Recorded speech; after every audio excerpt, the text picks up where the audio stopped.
অন্তর্বর্তী সরকারের নতুন ৪ উপদেষ্টা শপথ নেয়ার পর উপদেষ্টাদের দপ্তর বণ্টন ও রদবদল করেছেন প্রধান উপদেষ্টা ডক্টর মোহাম্মদ ইউনূস। এতে স্বরাষ্ট্র মন্ত্রণালয়ের দায়িত্ব পেয়েছেন নতুন উপদেষ্টা অবসরপ্রাপ্ত লেফটেন্যান্ট জেনারেল জাহাঙ্গীর আলম চৌধুরী, আর সাখাওয়াত হোসেনকে দেওয়া হয়েছে বস্ত্র ও পাট মন্ত্রণালয়। শুক্রবার বঙ্গভবনে নতুন ৪ উপদেষ্টার শপথের পরপরই দপ্তর বণ্টন ও পুনর্বণ্টন করা হয়। পরে বঙ্গভবনেই অনুষ্ঠিত হয় ২১ সদস্যের উপদেষ্টা পরিষদের বৈঠক। পার্থ রহমানের প্রতিবেদন। ছাত্র জনতার অভ্যুত্থানের পর দেশে ১৭ সদস্যের অন্তর্বর্তী সরকার গঠিত হয় গত ৮ই আগস্ট। এর ৭ দিন পর উপদেষ্টা পরিষদে যুক্ত হলেন আরও ৪ জন সদস্য। শুক্রবার বিকেলে বঙ্গভবনের দরবার হলে তাদের শপথ অনুষ্ঠানের আয়োজন করা হয়।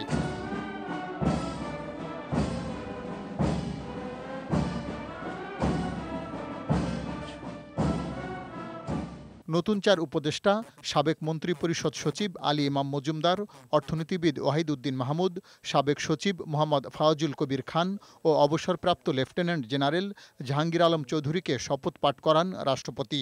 আমি বাংলাদেশের প্রতি অকৃত্রিম বিশ্বাস ও আনুগত্য পোষণ করিব। আমি সংবিধানের রক্ষণ, সমর্থন ও নিরাপত্তা বিধান করিব। শপথ অনুষ্ঠানে প্রধান উপদেষ্টা ডক্টর মোহাম্মদ ইউনূস, ৩ বাহিনীর প্রধান ও আমন্ত্রিত অতিথিরা উপস্থিত ছিলেন। শপথ অনুষ্ঠান শেষে নতুন ৪ উপদেষ্টার দপ্তর বণ্টন এবং আগের উপদেষ্টাদের মধ্যে ৮ জনের দপ্তর পুনর্বণ্টন করেন প্রধান উপদেষ্টা। ওয়াহিদ উদ্দিন মাহমুদ পরিকল্পনা এবং শিক্ষা, আলী ইমাম মজুমদার প্রধান উপদেষ্টার কার্যালয়ে সংযুক্ত, ফাওয়াজুল কবির খান বিদ্যুৎ, জ্বালানি ও খনিজ সম্পদ, সড়ক পরিবহন ও সেতু এবং রেলপথ এবং লেফটেন্যান্ট জেনারেল অবসরপ্রাপ্ত জাহাঙ্গীর আলম চৌধুরী স্বরাষ্ট্র এবং কৃষি মন্ত্রণালয়ের দায়িত্ব পেয়েছেন।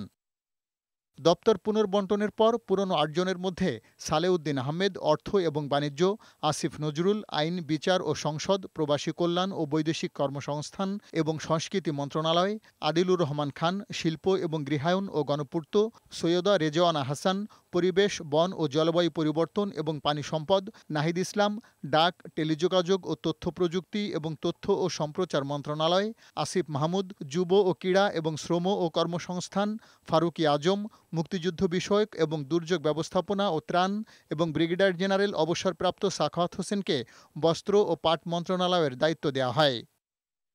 শপথ অনুষ্ঠানের পরপরই বঙ্গভবনে মন্ত্রিপরিষদ সভাকক্ষে ২১ সদস্যের উপদেষ্টা পরিষদের বৈঠক অনুষ্ঠিত হয়। এতে সভাপতিত্ব করেন প্রধান উপদেষ্টা ডক্টর মোহাম্মদ ইউনূস। পার্থ রহমান, বৈশাখী সংবাদ, ঢাকা।